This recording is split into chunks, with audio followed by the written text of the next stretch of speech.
Good morning students. आज हम करते हैं क्लास 8 का चैप्टर है आपका थर्ड साइंस। नेम है चैप्टर का सिंथेटिक फाइबर्स एंड प्लास्टिक। ठीक है, सिंथेटिक फाइबर वो फाइबर होते हैं जो मैन मेड हैं, जो इंसान ने बनाए हैं। और ये सिंथेटिक फाइबर जो बने हैं वो केमिकल्स से बने हुए हैं जो कि हमें पेट्रोलियम प्रोडक्ट से मिलते हैं। ठीक है, और फाइबर है क्या कि देखो, जब फाइबर्स को कन्वर्ट किया जाता है यार्न, एक धागे के रूप में, और उस यार्न से बनाया जाता है फैब्रिक, जो कपड़ा होता है। तो हम कह सकते हैं कि फैब्रिक की जो स्मॉल यूनिट है, ठीक है, उसको हम कहते हैं फाइबर। फाइबर जनरली दो टाइप के होते हैं, नेचुरल और सिंथेसाइज्ड या सिंथेटिक फाइबर। ठीक है, और आपकी डेली लाइफ में, जैसे घरों में हम बात करें, कर्टेन, मैट्स, आपके जो कपड़े हैं, रोप्स, ये सारे के सारे जो बने हुए हैं फाइबर से बने हुए हैं। एग्जाम्पल के तौर पे आप लास्ट क्लासेस में पढ़ चुके हैं कॉटन, वूल, सिल्क। ठीक है, ये आपके जो हैं ये नेचुरल फाइबर हैं। ठीक है, और 1900 के आसपास जब स्टार्टिंग उसकी हुई थी तो पहला सिंथेटिक फाइबर बनाया गया था इंसान के द्वारा, और वो था रियोन। और रियोन को वुड पल्प से बनाया गया था। ठीक है, वुड पल्प एक पार्ट होता है, ठीक है, पल्प लकड़ी का एक हिस्सा होता है।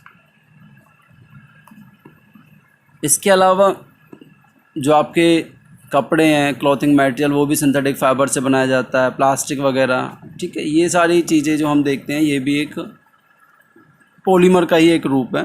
ठीक है, आर्टिफिशियल या सिंथेटिक फाइबर आप इन्हें कह सकते हैं। तो सिंथेटिक फाइबर जो जनरली हैं वो मैन मेड होते हैं, इंसान के द्वारा बनाए गए होते हैं। ठीक है, वो नेचुरली अकरिंग नहीं होते, हमें प्रकृति से नहीं मिलते। और इनके लिए जो केमिकल यूज़ किए जाते हैं, जहाँ से इन्हें बनाया जाता है, वो आपके होते हैं petrochemicals. A synthetic fiber comprises small units of chemical joined together in the form of chain. इसमें क्या होता है कि जो आपका सिंथेटिक फाइबर है वो काफ़ी सारी छोटी छोटी यूनिट्स जो केमिकल की होती हैं, जब वो मिल जाती हैं, ठीक है, और एक चेन के रूप में अपने आप को अरेंज कर लेती हैं, तब जाके वो सिंथेटिक फाइबर फॉर्म करती हैं। ये स्मॉल यूनिट्स कंबाइन करने के बाद एक लार्ज सिंगल यूनिट में कन्वर्ट हो जाती हैं, जिसको हम कहते हैं polymer. Polymer are both man made और सिंथेटिक एंड नेचुरल अकरिंग। तो पॉलीमर आपका मैन मेड भी हो सकता है या फिर नेचुरल अकरिंग भी हो सकता है। फॉर एग्जांपल, कॉटन एक नेचुरली अकरिंग पॉलीमर है, जिसको हम सेलुलोज कहते हैं, जो कि बहुत सारी रिपीटिंग यूनिट्स ग्लूकोज की जब जुड़ती हैं तब जाके बनता है। लेकिन अगर पॉलिएस्टर की बात करें, वो एक सिंथेटिक पॉलीमर है जो कि एस्टर चेन की रिपीटिंग यूनिट से बना हुआ है। The word polymer is derived from Greek words. जो शब्द ये पॉलीमर है, ये ग्रीक जो भाषा है हमारी, वहाँ से आया है। पॉली मीन्स होता है मैनी, और मर मीन्स होता है यूनिट। ठीक है, तो मैनी यूनिट्स, जिसमें बहुत सारी यूनिट हो, उसको हम पॉलीमर कह देते हैं। पॉलीमर की जो यूनिट अपने आप को बार बार रिपीट करती है उसको कहते हैं मोनोमर। ठीक है, फॉर एग्जांपल देखो, जैसे ग्लूकोज रिपीट होके बना रहा था ना सेलुलोज, तो यहाँ पे ग्लूकोज तो आपका मोनोमर होगा और सेलुलोज आपका पॉलीमर होगा। और जब एक मोनोमर कन्वर्ट हो जाता है पॉलीमर में, तो उस प्रोसेस को हम कह देते हैं पॉलीमराइजेशन। क्या कह देते हैं? Polymerization, conversion of monomers into polymer. तो जो भी ये सिंथेटिक फाइबर हैं ये हमेशा पॉलीमराइजेशन से ही बनते हैं। कुछ यहाँ पे फीचर्स दे रखे हैं सिंथेटिक फाइबर के कि ड्राई क्विकली, जल्दी सूख जाते हैं, ज़्यादा समय तक चलते हैं, कम खर्चीले होते हैं या कम पैसों में आ जाते हैं, आराम से आप उनकी देखभाल कर सकते हो, आसानी से मिल जाते हैं। तो इसीलिए हमारा रुझान इनकी तरफ ज़्यादा होता है as compare to natural fibers. Next बात करते हैं टाइप्स ऑफ सिंथेटिक फाइबर। तो फर्स्ट यहाँ पे दे रखा है रियोन। रियोन एक मोस्ट वाइडली यूज्ड फाइबर है, और आपने पढ़ा था कि सबसे पहला आर्टिफिशियल जो फाइबर था वो यही था। It has a silky structure. इसका जो स्ट्रक्चर है या उसका जो टेक्सचर है, जो इसकी लुक आप कहें या इसकी आप बात करें इसके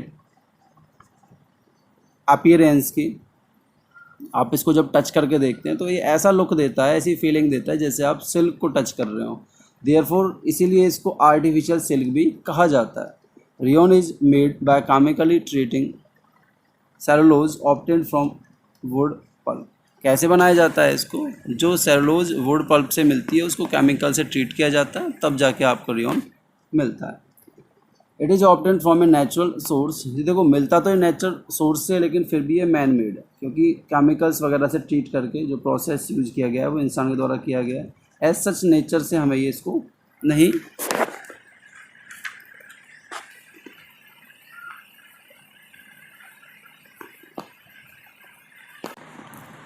प्राप्त कर सकते, तो इसलिए हम इसको कह देते हैं कि ये एक आर्टिफिशियल फाइबर है। It is cheaper then silk, सस्ता होता है सिल्क से, इसीलिए इसको ज़्यादा यूज किया जाता है उसके अल्टरनेट के तौर पे। Can be woven like silk fibre, और ऐसे ही इसकी बुनाई की जा सकती है जैसे सिल्क फाइबर से हम कोई बुनाई करते हैं, कोई कपड़ा तैयार करते हैं। It is well absorbent, soft and easy to dye in a wide range of colour, मतलब पानी को सोख लेता है, एब्जॉर्ब कर लेता है, सॉफ्ट होता है और आसानी से इसको कलर किया जा सकता है। ठीक है, वाइड रेंज ऑफ कलर्स में आप इसको चेंज कर सकते हैं। इसको हम कन्वर्ट करते हैं और अल्टरनेटिव फॉर्म्स में कैसे करते हैं कि इसको मिक्स कर लिया जाता है कॉटन के साथ या वूल के साथ, तो बेडशीट बना लेते हैं, कर्टेन बना लेते हैं, या अदर अपहोल्स्ट्री जो घर के सामान होते हैं वो आप बना सकते हैं। इसके यूज़ की बात करें, टेक्सटाइल इंडस्ट्री में इसका यूज़ किया जाता है, काफ़ी सारे फैब्रिक इससे बनाए जाते हैं। होम फर्निशिंग, घर में भी इसके काफ़ी मटेरियल यूज़ किए जाते हैं। मैन्युफैक्चर ऑफ कारपेट, जो आपकी कारपेट होती हैं वो इससे बनाई जाती हैं। बैंडेज वगैरह बनाई जाती हैं, सर्जिकल प्रोडक्ट इससे बनाए जाते हैं। सेकंड आपका nylon. Nylon was the first fully synthetic fibre made from chemicals containing carbon, oxygen, nitrogen, hydrogen elements. देखिए रेयॉन भी आर्टिफिशियल था, लेकिन रेयॉन पूरी तरह से आर्टिफिशियल नहीं था, उसमें कुछ चीज़ें नेचुरल तरीके से यूज़ की गई थी। लेकिन रेयॉन पूरी तरह से आर्टिफिशियल फाइबर है, मैन मेड फाइबर है। ठीक है, पूरी तरह से केमिकल्स को रिएक्ट करके या उन्हें यूज करके बनाया गया है।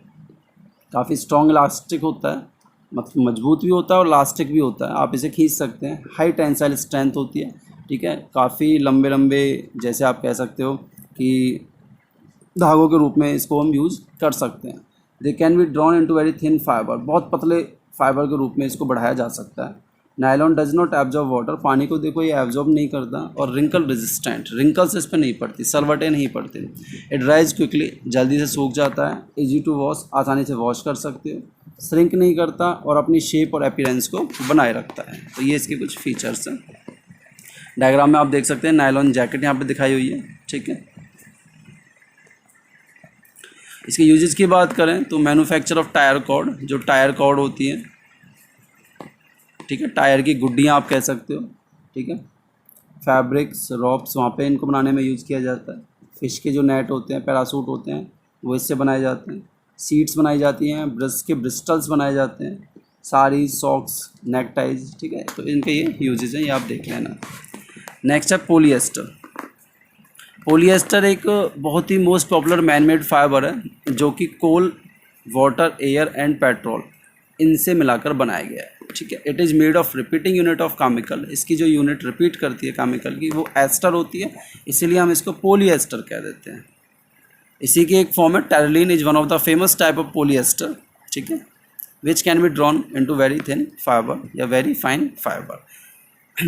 पोलिएस्टर का ही एक रूप है टेरिलीन, काफ़ी फेमस है वो, और उसको हम बहुत ही फाइन फाइबर में, बहुत ही अच्छे फाइबर में कन्वर्ट कर सकते हैं। यूजेस की बात करें तो making different type of apparel such as shirt, pant, jacket, bedsheet, curtain, saris, mouse pad, इनको बनाने में इसका यूज़ किया जाता है। Polyester is used in making ropes, रस्सियाँ बनाने में, fabrics for conveyor belt, cushioning, insulating material in pillows, ETC, इन सब में इसका यूज किया जाता है। It is also used in fleece jacket, raincoat, medical, textile. तो रेनकोट, मेडिकल, टेक्सटाइल, जैकेट्स, इन सब में इसका यूज़ किया जाता है।